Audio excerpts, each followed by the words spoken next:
আরম্ভ হওয়ার পরের থেকে খবর পাওয়ার পরের থেকে প্রধানমন্ত্রী আমার উপরে চড়াও হয়ে আছেন যে আপনি খবর নেন কোথায় কি লাগবে দেখেন। সমস্ত কিছুই আমাদের প্রধানমন্ত্রী জানেন, 24 ঘন্টা খবর রাখছেন।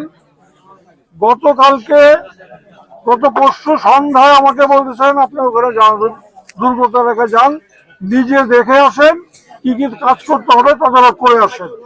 সেই হিসাবে কিন্তু আসা, প্রধানমন্ত্রী আমাকে পাঠাইছেন আপনাদেরকে দেখার জন্য।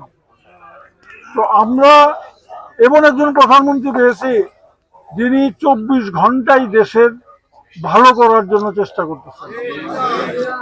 তো আপনাদের এখানে এই বন্যার মধ্যে আমরা সরকার থেকে কিছু ত্রাণ দিয়েছি, 20 মেট্রিক টন চাল আর 2.5 লাখ টাকা।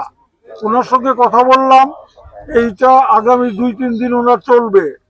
2-3 দিনের পরে যা লাগবে ওনাকে আমি বলে গেছি, উনি আমাকে ফোন করলেই বরাদ্দ দিয়ে দেবে। আমরা আপনাদের সঙ্গে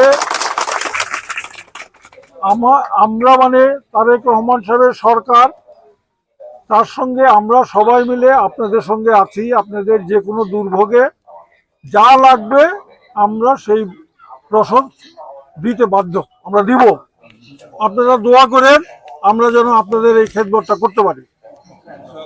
আর আমি বের হয়েছি কিন্তু 5টা জেলা ঘুরবো, চট্টগ্রাম,